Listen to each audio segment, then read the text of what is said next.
মালদার মালিকীপুরের তৃণমূল বিধায়ক আব্দুর রহিম বকশির বিরুদ্ধে দেবোত্তর সম্পত্তি ও সরকারি জমি দখলের অভিযোগ উঠছে।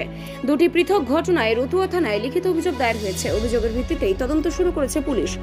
রকুন্দিপুরের বাসিন্দা শকুন্তলা ঘোষের ছেলে জয়শঙ্কর ঘোষের অভিযোগ, রতুয়া বিডিও অফিস সংলগ্ন তাদের 90 শতক দেবোত্তর সম্পত্তির মধ্যেই প্রায় 60 শতক জমি আব্দুর রহিম বকশি সহ 8 জন দখল করে রেখেছেন। তার পরিবারের দাবি 2015 সাল থেকে জমিটি দখলে রয়েছে। একাধিকবার অভিযোগ জানিয়েও ব্যবস্থা নেওয়া হয়। ফের থানায় অভিযোগ করে জমি উদ্ধারের দাবি জানানো হয়েছে। অন্যদিকে আরএসপির জেলা সম্পাদক সর্বানন্দ পাণ্ডে অভিযোগ করেছেন, সেচ দপ্তরের জমি দখল করে সেখানে বিধায়কের এনজিওর কার্যালয় ও একটি বেসরকারি স্কুল নির্মাণ করা হয়েছে। তার দাবি, জমিটি একসময় লিজ নেওয়া হলেও পরে লিজ নবীকরণ করা হয়নি। এরপরও সরকারি জমি দখল রাখা হয়েছে বলেও অভিযোগ। ঘটনায় বিজেপি বিধায়কের বিরুদ্ধে সরব হয়েছে। তবে সমস্ত অভিযোগ অস্বীকার করে আব্দুর রহিম বকশি দাবি করেছেন অভিযোগগুলি মিথ্যা ও রাজনৈতিক উদ্দেশ্য প্রণোদিত। জেলা পুলিশ সুপার অনুপম সিং জানান, অভিযোগের ভিত্তিতে তদন্ত শুরু হয়েছে। অভিযোগ প্রমাণিত হলে আইনি ব্যবস্থা নেওয়া হবে।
লড়াই করবেন, ভোট করবেন, প্রতিটি ভোটে বিপুল পরিমাণের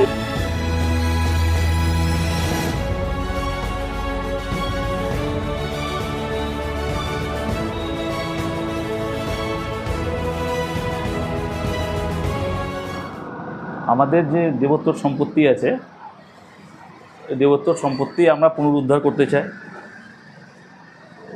তার জন্য আমরা রতুয়া থানায় একটা অভিযোগ জমা করেছি। প্রশাসন অভিযোগপত্র পাওয়ার পর তৎপর হয়ে কাজ করছে।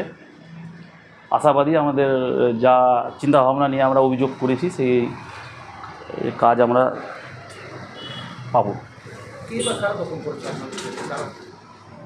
এখানে আমরা প্রতিপক্ষের নাম দিয়েছি, সবার তো নাম নাই, আমরা 9 জনের নাম আমরা জমা করেছি।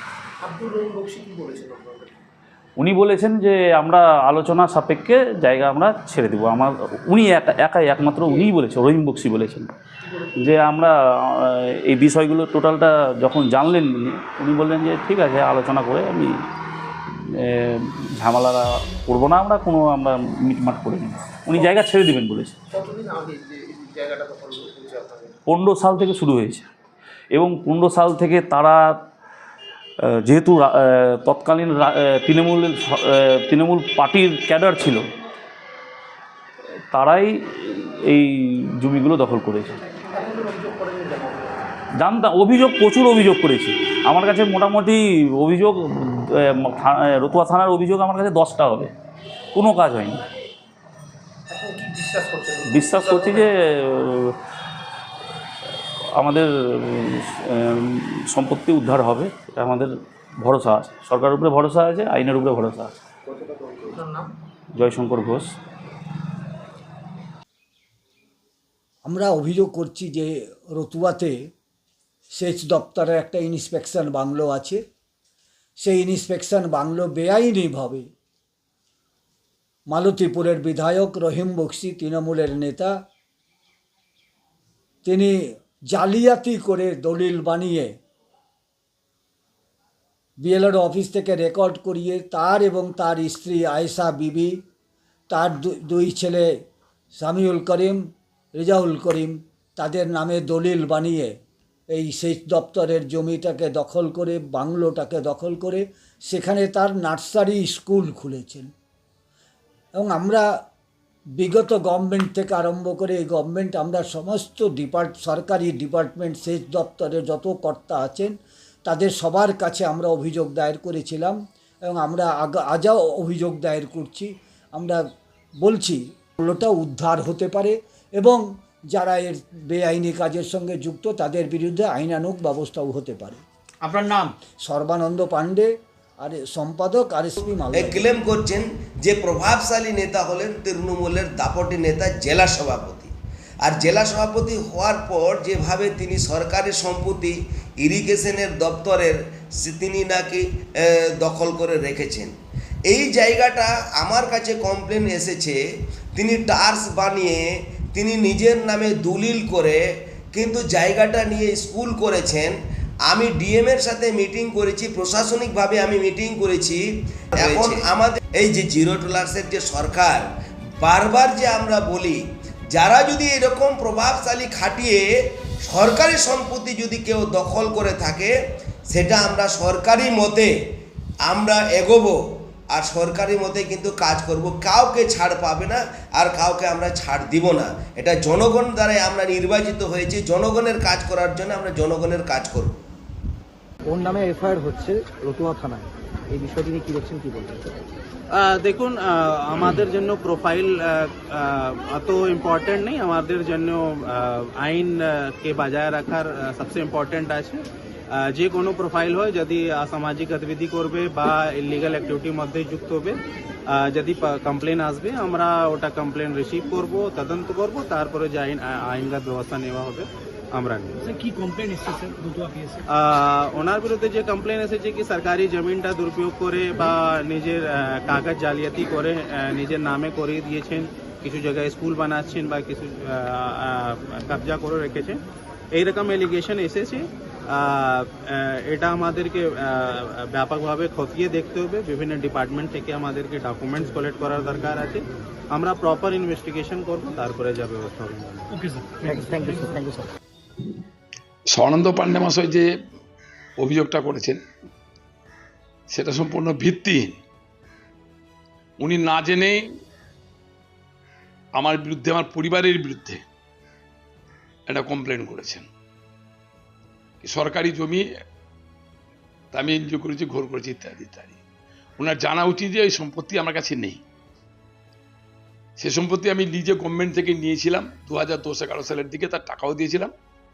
পরে এখন জমির যে মালিক, সে মালিক বলে যে সম্পত্তি আমার আছে, আমার কাছে রেকর্ড আছে, সেই মোতাবেক আমি সেই জমিটা 2011 সালেই গভর্নমেন্টকে আমি একটা চিঠি করি যে আপনি আমাকে লিস্ট দিয়েছেন, জমিটা আপনার কিনা আপনি আমাকে বলেন। গভর্নমেন্ট আমাকে কোনো উত্তর দেয়নি। স্বর্ণদা পাণ্ডের এই অভিযোগটা সম্পূর্ণরূপে ভিত্তিহীন। এখন আমাকে স্বর্ণদা পাণ্ডে যেহেতু আমার সাথে কাল আরএসপি করতো, আমি আরএসপিটা ছেড়ে দিয়েছিলাম ওর সাথে, পরিকল্পিতভাবে সেটা হয়তো আমাকে আক্রমণ করে একটা চেষ্টা করছে সুযোগ বুঝে নিয়ে। আর দ্বিতীয় যে মামলাটা কথা বলা হচ্ছে যে দেবত্ব সম্পত্তির, আমি সে সম্পত্তি জবরদস্তি দখল করে নিয়েছি, এটাও সম্পূর্ণ ভিত্তিহীন।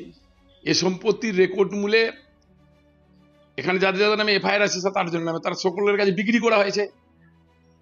যিনি বিক্রি করেছেন তিনি কি মূল্যে বিক্রি করেছেন রেকর্ড থেকে সবাই কিনেছে, বাড়ি করেছে, একজনের 2তলা 3তলা বাড়ি আছে, আবার একজন বাড়ি করে সেখানে আইসিডিএস অফিস সরকারি অফিসের ভাড়াও দিয়ে দিচ্ছেন, সেখানে ভাড়াও চলছে। ফলে সেই ক্ষেত্রে এরা কেন মামলাটা করেছে আমি ঠিক বুঝতেই পারছি না ব্যাপারটা। আমি কিছু বুঝতে পারছি না কি উদ্দেশ্যে নিয়ে আমার বিরুদ্ধে ষড়যন্ত্র করার চেষ্টা করছে। আমি